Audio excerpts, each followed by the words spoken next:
തൃശൂരിലെ വെടിക്കെട്ട് അപകടം പോലെ ഇപ്പോൾ എപിയിലും ഒരു വലിയ സ്ഫോടനം. ഒരു ദിവസം മുൻപ് വരെ അരവിന്ദ് കെജ്രിവാളിന്റെ വിശ്വസ്തരായിരുന്ന 7 രാജ്യസഭാ MPs, അതിൽ രാഘവ് ചന്ധ ഉൾപ്പെടെ, പെട്ടെന്ന് എപി ഉപേക്ഷിച്ച് BJPയിലേക്ക് ചേർന്നു. രാഘവ് ചന്ധ ആരാണ്? ഒരു ചാർട്ടേഡ് അക്കൗണ്ടന്റ്, 2022 പഞ്ചാബിൽ നിന്ന് രാജ്യസഭാ MP ആയി തിരഞ്ഞെടുക്കപ്പെട്ട യുവനേതാവ്. എപിയുടെ രാജ്യസഭാ ഡെപ്യൂട്ടി ലീഡറായിരുന്നു. അടുത്തിടെ അദ്ദേഹം രാജ്യസഭയിൽ ഉയർത്തിയ ചില ഭയങ്കര ഹിറ്റ്സായ ചോദ്യങ്ങളാണ് സോഷ്യൽ മീഡിയയിൽ വൈറലായത്. 10 മിനിറ്റ് ഡെലിവറി മോഡൽ ഗിഗ് വർക്കേഴ്സിനെ ഹെൽമറ്റ് ധരിച്ച ഹോസ്റ്റേജുകളെ പോലെ ചൂഷണം ചെയ്യുന്നു. ഇവരെ സംരക്ഷിക്കാൻ നിയമം വേണം. ഗവൺമെന്റ് ജോലിക്ക് എക്സാം വേണമെങ്കിൽ നേതാക്കളാകാൻ എന്തുകൊണ്ട് എക്സാം വേണ്ട? എയർപോർട്ടിൽ സാമോസയുടെ വിലയും ഭക്ഷണത്തിന്റെ വിലയും അമിതമാണ്. ഇത് സാധാരണക്കാരുടെ അടിസ്ഥാന അവകാശമല്ലേ? പിതൃവധി, മെൻസ്ട്രുവൽ ഹൈജീൻ, സാനിറ്റേഷൻ, തൊഴിലാളികളുടെ സുരക്ഷ, ഇങ്ങനെ സാധാരണ ജനങ്ങളുടെ ദൈനംദിന പ്രശ്നങ്ങളാണ് അദ്ദേഹം ധൈര്യമായി ഉയർത്തിയത്. പക്ഷേ അതിനുശേഷം അദ്ദേഹത്തിന് എന്ത് സംഭവിച്ചു? അടുത്തിടെ എപി അദ്ദേഹത്തെ ഡെപ്യൂട്ടി ലീഡർ സ്ഥാനത്ത് നിന്ന് നീക്കി പാർലമെന്റിൽ സംസാരിക്കാൻ അനുവാദം നിഷേധിച്ചു. അതിനുശേഷം രാഘവ് ചന്ധ ഉൾപ്പെടെ 7 MPs എപിയുടെ രാജ്യസഭയിലെ 70% ഒരുമിച്ച് എപി ഉപേക്ഷിച്ച് BJPയിലേക്ക് ചേർന്നു. എന്തുകൊണ്ടിത് സംഭവിച്ചു?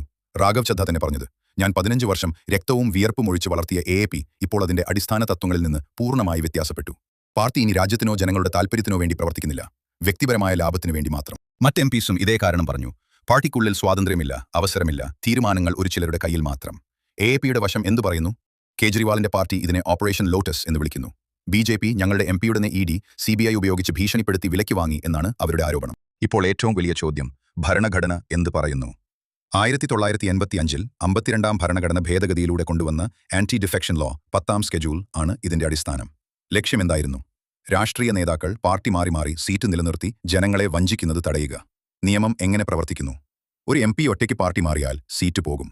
പക്ഷേ വലിയ ലൂപ്പൂൾ, ഒരു പാർട്ടിയിലെ മൊത്തം MPയുടെ 2/3 ഭാഗം ഒരുമിച്ച് മറ്റൊരു പാർട്ടിയിൽ. ഇവിടെ 10ൽ 7 പേരും, അതായത് 70% പേരും കൂറുമാറിയതിനാൽ 7 പേരും സീറ്റ് നിലനിർത്തി BJPയിലേക്ക് ചേർന്നു. ഇത് നിയമപരമായി ശരിയാണ്.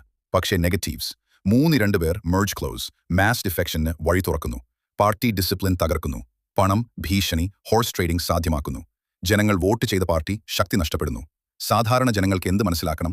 നാളെ നമ്മൾ വോട്ട് ചെയ്യുമ്പോൾ ഏത് പാർട്ടിയിലാണ് യഥാർത്ഥത്തിൽ ജനങ്ങളുടെ താൽപര്യം? പാർട്ടികൾ മാറുന്നത് നേതാക്കളുടെ സ്വന്തം ലാഭത്തിനോ അതോ ജനങ്ങളുടെ നന്മയ്ക്കോ? നമ്മുടെ വോട്ട് ഒരു നേതാവിന്റെ സീറ്റ് സംരക്ഷിക്കാൻ മാത്രമല്ല, ഒരു നല്ല ഭരണത്തിന് വേണ്ടിയാണ്. ഇത് രാഷ്ട്രീയം മാറുന്നു, പക്ഷേ ജനങ്ങളുടെ ജീവിതം മാറുമോ?